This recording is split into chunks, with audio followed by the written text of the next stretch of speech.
If you're looking for a foolproof diet backed by science, you're gonna love this one. And it's not just some unsubstantiated pseudoscience, but based on a Nobel Prize-winning idea.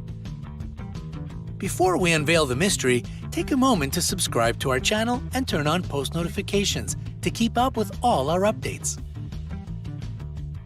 Japanese biologist Dr. Yoshinori Ohsumi discovered a way of eating that helps us stay youthful and healthy. His idea was so innovative that he received the 2016 Nobel Prize in Physiology or Medicine. According to his work, when we go longer periods of time without eating, our cells recycle everything old and useless and rejuvenate themselves in a process called autophagy. So we looked into different types of interval fasting and chose the simplest and safest plan for you. It'll kickstart that autophagy process and keep you young and fit. What is a diet window? A diet window is basically the time between your first and last meal of the day.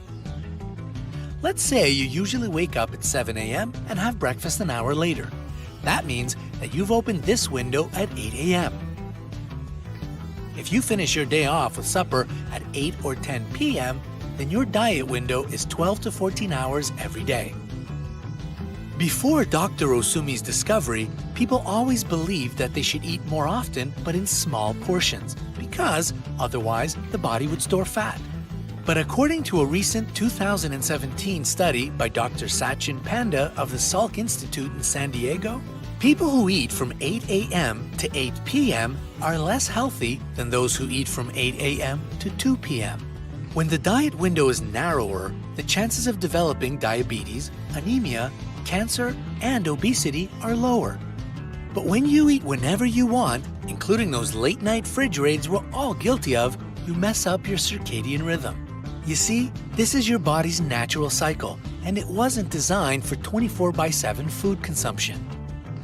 Dr. Panda's team analyzed the eating habits of 156 adults. A mere 10% of them were eating within a 12-hour window, while over half enjoyed yummy stuff for at least 15 hours a day. The researchers offered 8 slightly overweight people to go from a 14-hour eating cycle down to a 10-hour window. As a result, they lost weight and felt way more energized after 4 months of enjoying their favorite meals but on a limited time gap. So staying slim and healthy is more a product of when you eat, not what you eat. What happens if you reduce your eating window? There have been multiple studies on the connection between a smaller diet window and cholesterol and blood sugar levels, appetite, and weight. In a 2017 study, researchers at the University of Alabama at Birmingham tested their theory by narrowing participants' eating windows to 12, 8, 6, or 4 hours. All of the study's people ate the same food as they normally would without choosing any special diet foods, and they ate the same number of calories as the control groups. Indeed, those with a decreased time frame for eating showed obvious weight loss and better health. So how exactly does a smaller eating window help you lose weight? It happens because the body burns more fat at night. Plus, both hunger and energy expenditure decrease. This was proven by a similar study in 2013 by the Department of Exercise Sciences at Brigham Young University. A smaller metabolic window has tons of other health benefits besides weight loss. It increases protection from UV radiation, which means less aging and a lower risk of developing skin cancer.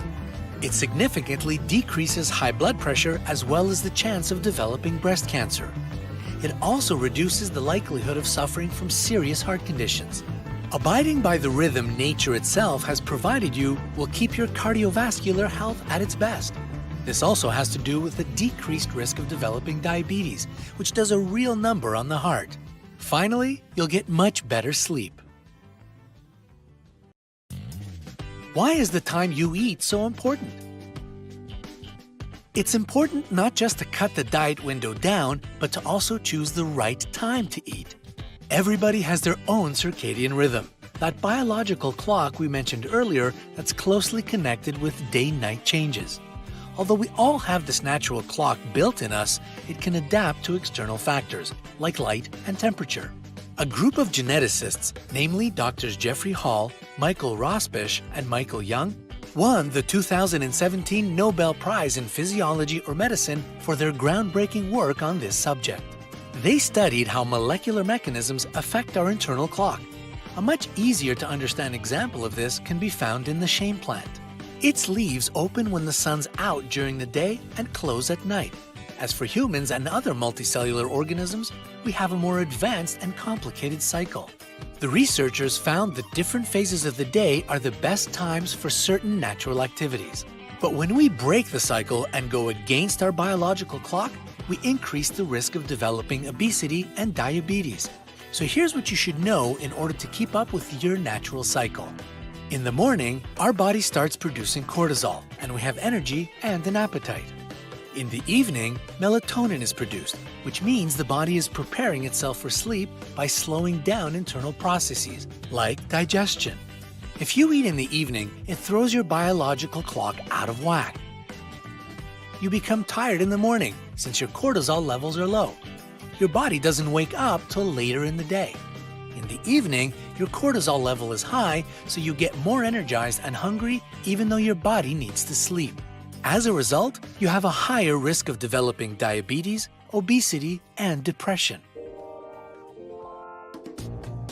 How to build your new eating schedule. To be more in tune with your body's natural cycle, you need to follow some simple rules. Wake up at 6 or 7 a.m. or when it's light outside. Have breakfast 30 to 60 minutes after waking up. Start work 2 to 3 hours after you get up. Eat more for breakfast than for lunch. Shorten your diet window to 6 to 8 hours without changing how many calories you take in. The 9-hour window is a pretty rough schedule to follow. You have to wake up at 7 a.m., have a hearty breakfast at 8, have a light lunch at noon, and then have dinner at 4 p.m. And if you can, don't eat anything after that. Sounds hard, I know, but the end result is so worth it if you're up for the challenge. How to fight the hunger. Of course, many people worry about feeling starved for the entire evening. Scientists at Denmark's Aarhus University Hospital even looked into this back in 2005. It turns out that the hunger hormone ghrelin is tied to our circadian rhythm. It peaks in the blood at 8 a.m., 1 p.m., and 7 p.m. After every peak, no matter if a person has eaten something or just had a cup of tea, the flow of the hormone always stops 2 hours later. This means that you shouldn't trust the feeling of hunger that makes you eat every 3 hours. Scientists claim that over time, the body will get used to taking big breaks between meals, and it won't feel hungry so often. The same works the other way around, though. If you eat more often, your hunger is stronger. As with any major change, especially when it comes to eating, it'll be hard to narrow down your diet window at first. For the first few days, you'll feel like you could eat an elephant by 7 p.m. But you can pull through this rocky phase by eating fruits and vegetables.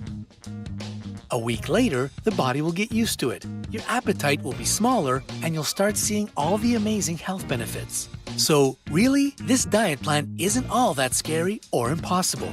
Here's all you have to do. Figure out what your diet window is.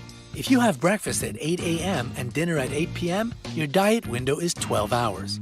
Narrow your window down to 6 to 8 hours and keep it in the early part of the day, from 8 a.m. to 2 or 4 p.m. Do not count calories. They don't matter. Yay! After a week or two, your body will get used to it, and you'll be feeling fresh as a daisy every morning, even on Mondays.